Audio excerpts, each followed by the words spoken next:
Good afternoon. My name is Barbara Mainhart, and I am the Outreach Coordinator for the Alpha Center for Divorce Mediation. Many of our attorney mediators have had wide experience in a variety of issues throughout the mediations that they have performed. Today, Debbie Schneider is with me. She has been with us over 15 years, and her topic today is going to be divorce over 50. Because there are some unique issues that have to be taken a look at and concerned about. So let me introduce Debbie. Say hi, Debbie. Hello, everyone. Good afternoon.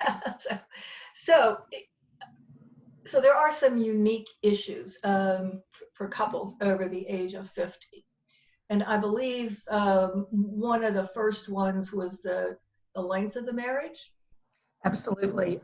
For many couples over the age of 50, if it is their first marriage, then it's a long-term marriage. And long-term marriage in Pennsylvania is defined as any marriage over 20 years in duration.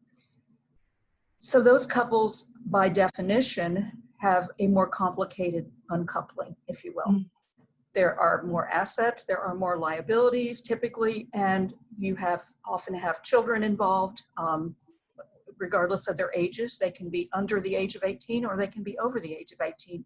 And children are still certainly a big part of every divorce I've ever encountered. Mm-hmm. Mm-hmm. So it's more complicated. Long-term marriage just creates many more opportunities for issues. It's more complicated. So I want to take a look at the financial situation between a long-term couple. You know, in many instances, one person was making the home while the other person was out in the workforce. What are some of the issues there?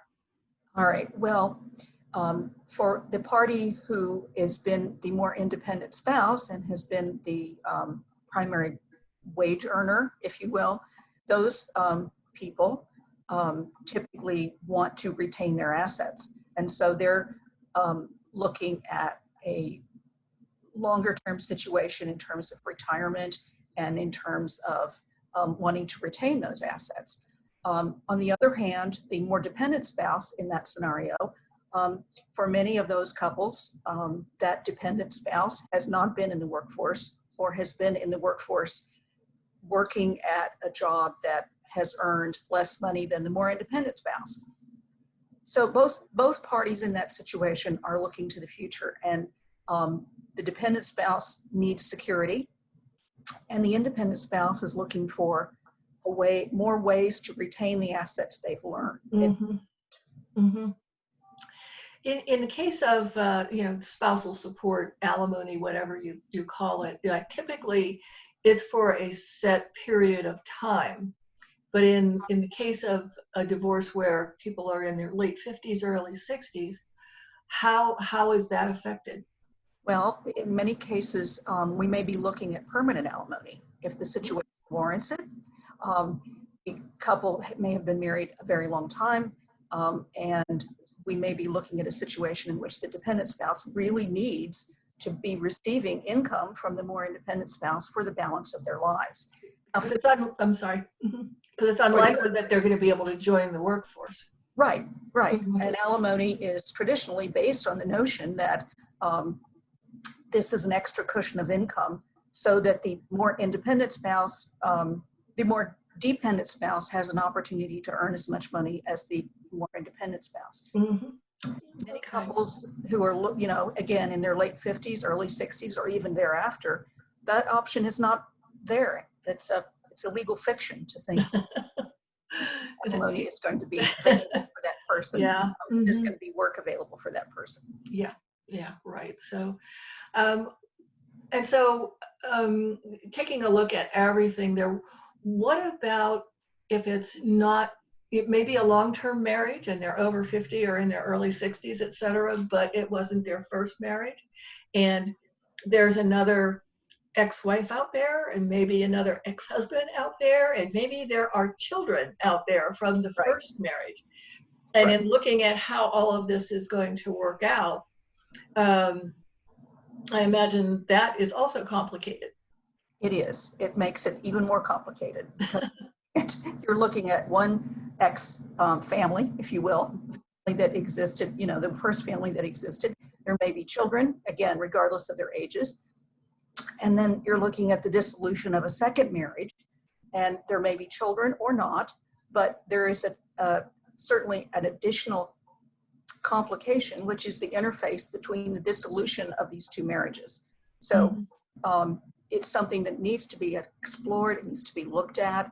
And I encourage all my couples in that situation to really pay attention to what were the circumstances and the ongoing issues with the first marriage and the dissolution of it, and what are we looking at now and the interface between the two.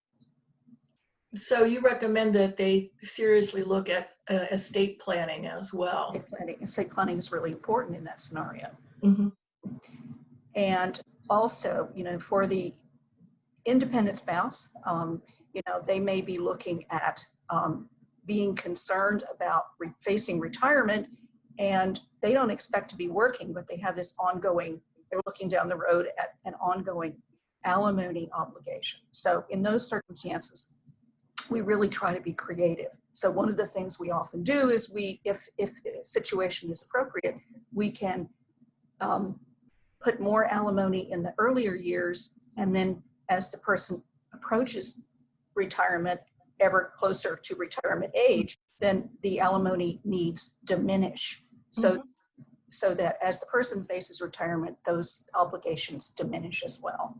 That's I guess that is one of the benefits of doing mediation versus litigation. Absolutely. It allows you, our mediation clients are allowed and encouraged actually by all of us to let us help them apply creative solutions to these issues. We want to be able to look at the particular circumstances of the parties involved and figure out what is the best situation for them and what satisfies both of them right now and hopefully in the future as well. Mm-hmm. Great. Debbie, I want to thank you for joining me today, and thank you so much for talking about this special issues in divorce, and hopefully we'll see you again soon. Thank you. Take care.